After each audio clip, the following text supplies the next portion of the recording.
Today we're in southeast Baton Rouge, where we'll be visiting a parish that began in 1975.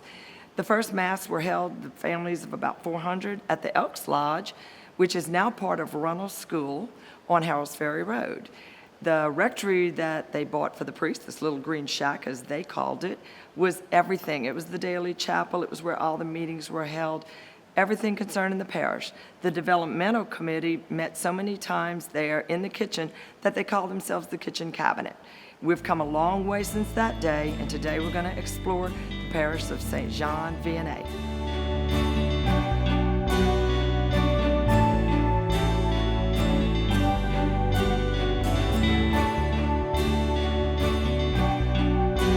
I have with me Father Tom Renzi, pastor here at St. Jean, Vianney. Welcome to the show, Father. Thank you. And Good to be here. Oh, great. How long have you been here? I'm in my 12th year, going on 13 years. I followed Father Matt Lorraine, and I'm very delighted to be here and serve the parish in this way. Now, tell us a little bit about yourself. You're from Baton Rouge, aren't you? I am. I was born in Baton Rouge and reared for most of my early childhood here. My mom and dad lived in Our Lady of Mercy Parish in the very beginning. But I really went to school and grew up at Aloysius Parish. And after elementary school, went to the prep high school. I think the other thing that was important for me is that my principal at that time, when I was a senior, his name was Father William Borders, who later became Monsignor Borders. He had gone to school in Indiana for college in theology, St. Meinrad College in theology. And he asked would I'd like to go there. This was in my high school senior year, and I said yes, not knowing that he would be made Bishop of Orlando in about a month. And so he left town, and I was left going there, which I did, and ended up loving it, being there for those years. That's awesome. Now, you serve not just as pastor here, but you also have served and serve now in various positions of the diocese. You are the Vicar General. I am. For the diocese. And tell our audience a little bit about what that title holds. Vicar General means that I moderate both the Curia and the Catholic Life Center and the priests. It just means I'm an assistant service to the bishop. He's the bishop, I'm not. But I can do certain things when he's not available. And I have an office at the Catholic Life Center in the Chancery. And I also work in liturgy. I have a degree in liturgy and a long time service there. I love the prayer of the church, public prayer of the church. And so I've had an opportunity to both train and work alongside many of the laymen and women of the diocese in that area. Okay, great. Here, coming back to St. John, how big a parish is this? And is it an older congregation, a younger congregation, or a pretty good mix? How would you define your congregation? We're a mixed parish. We're on the very eastern side of town. We're near Ochsner Hospital. And our parish is made up of people from varied backgrounds and cultures. We have people from the African American community, Asian community, people from South America as well. And I think our community is probably in the mid-30s average age. We have young families with children, and we also have a sizable number of folks who are both single and who are widow or widowers. So it's a wonderful mix, and I love the variety. Basically, like most priests, I never know what's coming every day. Just get up and see what's going to happen that day.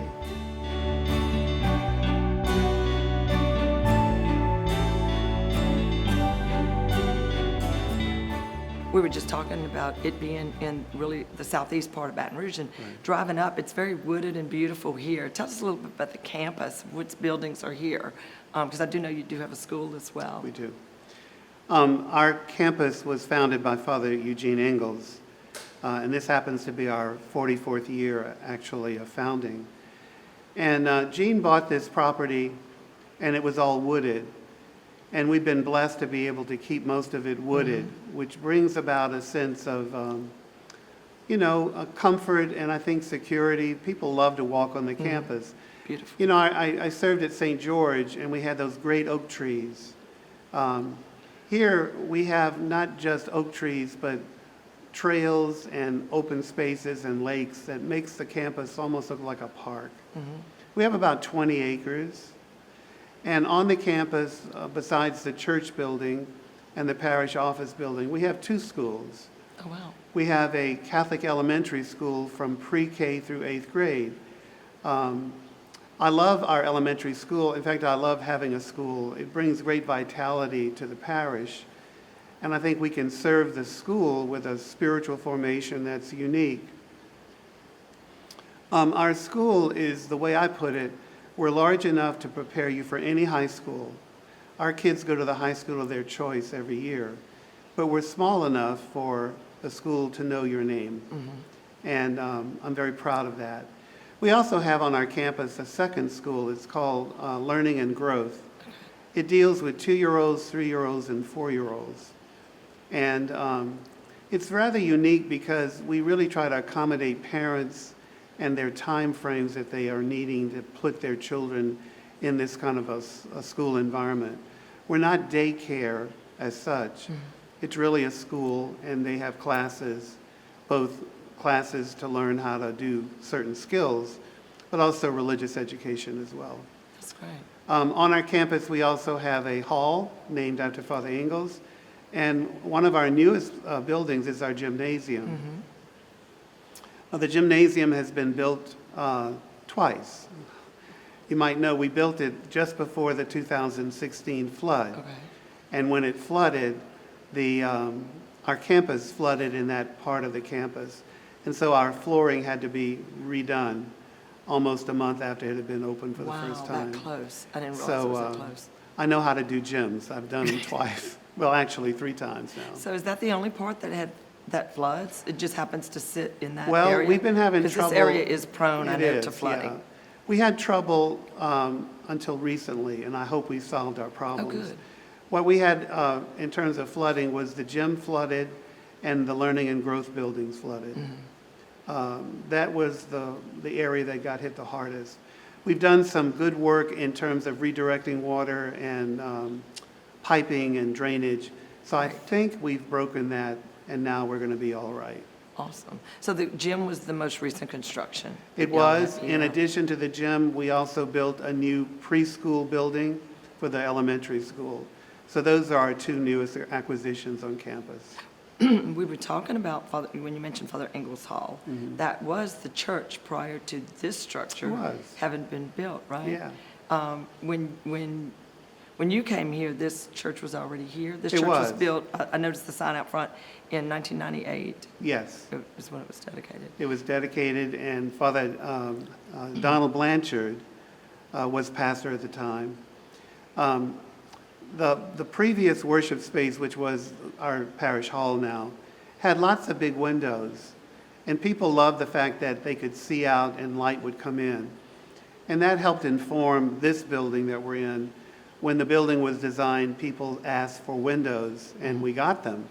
They're lovely to be able to see out, but also to see in. And the way the light works in this building is amazing.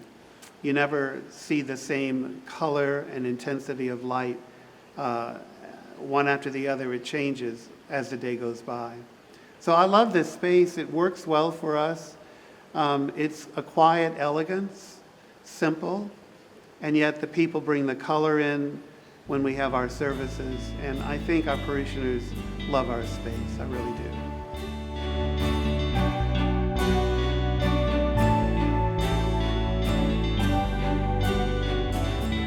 We were talking about the campus itself, and this one is unusual. There's another part of campus that plenty of parishes don't have, right? Tell us. Right. Well, we have a couple of things that I think not every parish has. We have a football field on our campus, which is used by our elementary school.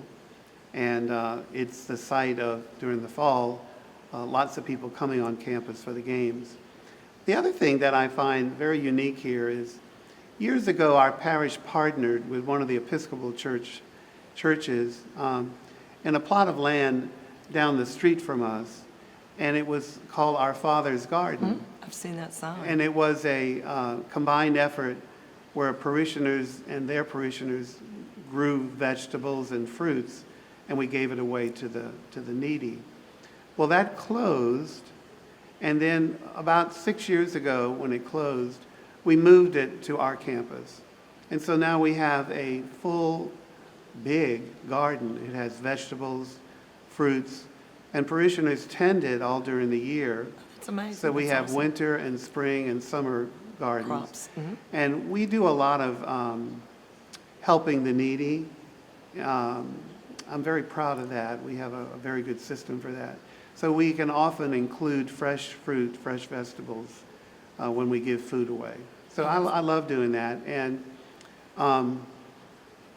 I think our parishioners are really proud that they can see the work of their hands, grow right out of the ground. It's wonderful.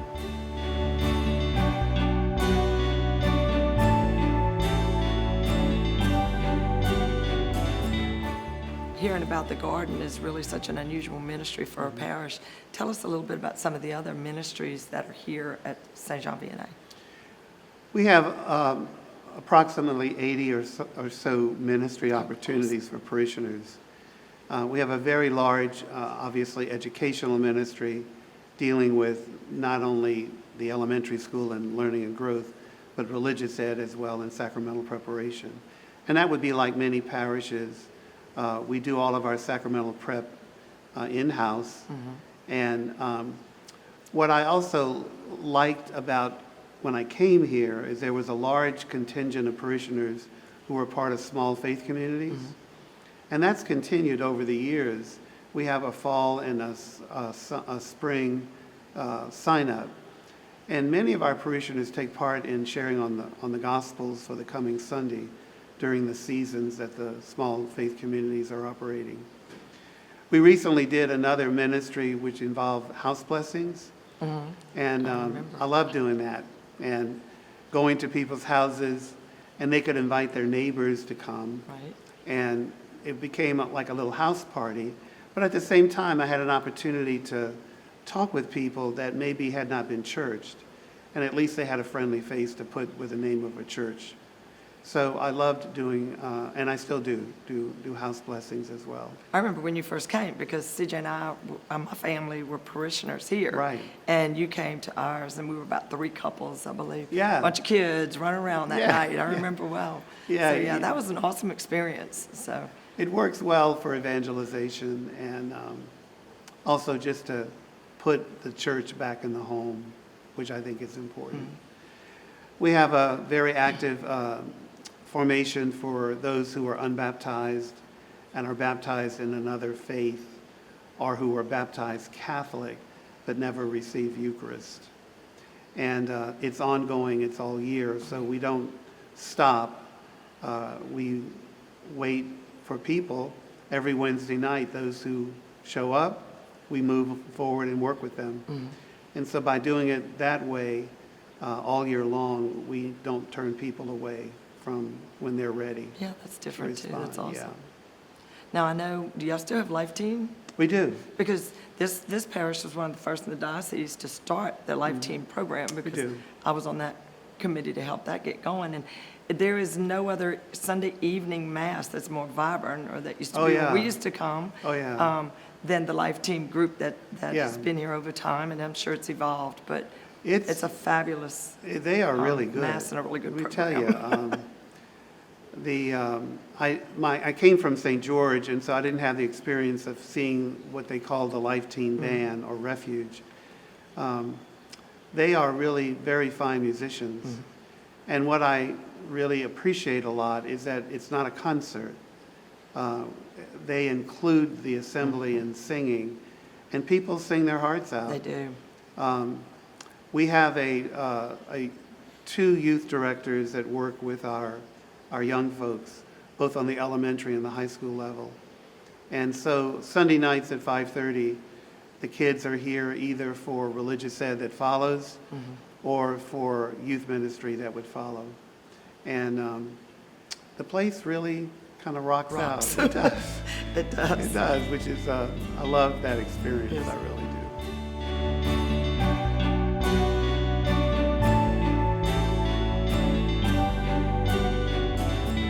You were telling me about another ministry in that. Yeah, we have a pretty unique ministry. I'm sure other parishes have similar, but it's called our Crochet Ministry, which sounds different, and it is. They literally crochet scarves, blankets, little slippers, and we do a number of things with them. We take the blankets and we can give them to those who are homebound. But we also include the scarves, slippers in when we serve the people that come to us that are in need. We include that in as a way of, particularly when the months are cold, just having a little bit of warmth as part of our gift to them. The ministry is also, I think, a way in which people who have that gift can be active and give to the church, which is what we try to do here, is give people an outlet to serve. Well, and whatever your gifts are, to Right. give back, what your best Sure. gifts are. And I mean, Sure. I know my grandmother was a big crocheter, and she'd just give them away. Yes. So, I mean, that makes sense that That's would the be spirit here, a really yeah. different and good ministry and is. well used. It you is, know, yeah. for that purpose. And, So the, that's and the awesome. people that do it are really proud of that work, and they should be. Absolutely. So we're now standing in the nave, well, one of the Side chapels. chapels Right. of the Blessed Mother, and this church is uniquely different, folks. If you have never been to St. Jean Vianney, you won't have another experience like it anywhere in this city, and honestly, having been a parishioner here and travel all over, I haven't experienced anything like it's this very church unique. anywhere in my travels around the United States and abroad. So tell us a little bit, this is an amazing church, and It is. this chapel, we're standing in front of the Blessed Mother here. Right. But- This is a statue of Mary, and her gaze is what captures people's eyes, because she gazes directly across the whole church to her son, who is on the cross. The person that was used as a model for Mary was the sculptor's wife. His name is Max DeMoss, and he's famous for his sculpture work, not only here in our church, but also at the cathedral in Los Angeles. No, he's not local. He's not. He lives in another state, Okay. but he's nationally known for his work in bronze. Our church is different. The controlling image that was used when the church was built was gathering the people, which is what the Constitution on the Sacred Liturgy says. The church gathers for Sunday worship. So we're in a semicircle where people can look across to the altar platform and they can see each other. And it works in two ways, I think. It directs focus to where the action is, the ambo and the altar. But it also allows people to have a sense of community and to see each other who are doing the same thing, praying together. It was designed with a tip of the hat to Stonehenge, one of the earliest places for ritual. And it was also designed to have an axis where the tabernacle is the center. When you walk in the door, you see our baptismal font, which is built in the shape of a tomb. You go down in the waters and you come out of them on the other side. So we have the baptismal font, then the word, the ambo, then the altar, then the tabernacle. It creates not only a line of sight, but a direction of attention, which is about really what we are and who we are and what we're doing in this building. We seat about 1,000 people. It's deceptive because we're only about 10 rows back in any place in the church. Mm-hmm. So while it looks smaller, when you start walking from the sanctuary to each of these chapels, it's a good long hike. It really is. And one of the beauties of it is, and Catholics are famous for sitting in the back. Yes. But when you're in the back, you feel like you're in the front. You're And not I have a far hard along. time going to long, deep churches now. I want to be right up in the Yeah. front because this church created that. You know, it's awesome in that sense. I mean, you're right there present You for are. the liturgy, for the Eucharist, for the music, for everything. The other thing I love about this space is that it was built for the rituals. So we have a wonderful way of doing funerals. Our font is large enough with enough space around it to allow us to gather with the body or the cremains, and we get the whole assembly to stand around the font in the opening of the funeral and at the end. And I can't tell you how beautifully, compassionately lovely that is, because we are honoring this person, and the family and friends are not looking at what we're doing, but taking part in the very act of leave-taking. So I'm always moved when we do funerals in this space for that reason. But we also have lots of room to do weddings, when we have penance services, chapels such as this, and big expansive areas allow us to have many priests here for reconciliation as well. You were talking about the sacraments and the effect of the way the church is designed. And so for baptism, and I've seen it done here, full immersion. Oh, yes. Where completely immersed and come out the other side, and then y'all garb them in a white robe, and it's very beautiful. Same with infant baptisms, where you take them and you immerse them, pass them right into the sugar kettle fountain, but everyone can see the perspective. I've known so many people that have questioned me about weddings here. Weddings are magnificent here because they seat people to where the parties are facing the front door. So when that bride walks in, when those huge doors open up and that bride walks in, actually it's the most dramatic wedding you could attend, to see her process in towards you instead of the other way around. You know, it's also just intimate. It's intimate because, very. Again, while you may have a huge assembly here for that wedding, they're not very far from the action, and the bride and groom often face the assembly when they're doing their consent, so that the community is really witnessing by their physical presence as well. You mentioned the baptisms like at the Easter Vigil. That too is when we take everybody out of their pew and they go to the font for baptism because they want to watch. And so everybody is hanging over the water, and the person to be baptized is called from one end to walk in, and then we go down into the water 3 times and come out. And then everybody who's around the font just kind of claps and yells and screams. It's a wonderful way of active participation that we're really blessed to have here.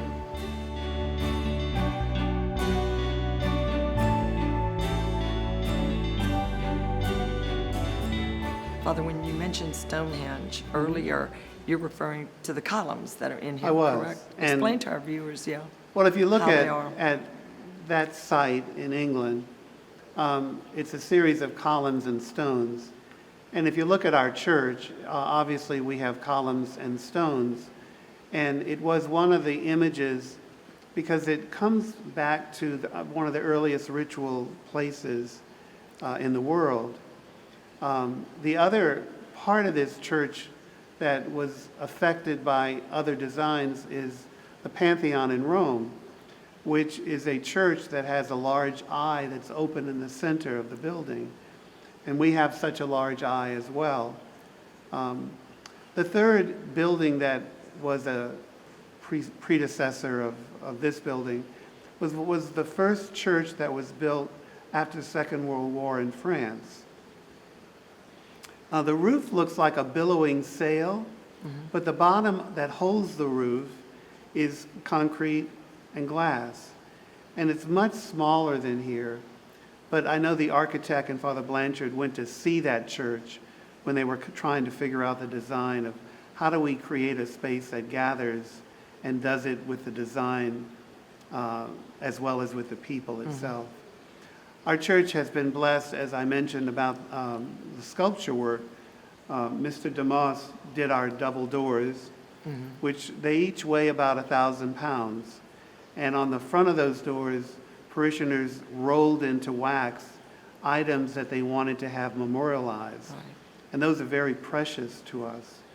But DeMoss also did the sculpture work of the cross, our tabernacle, which is a tower tabernacle. The whole thing opens and closes.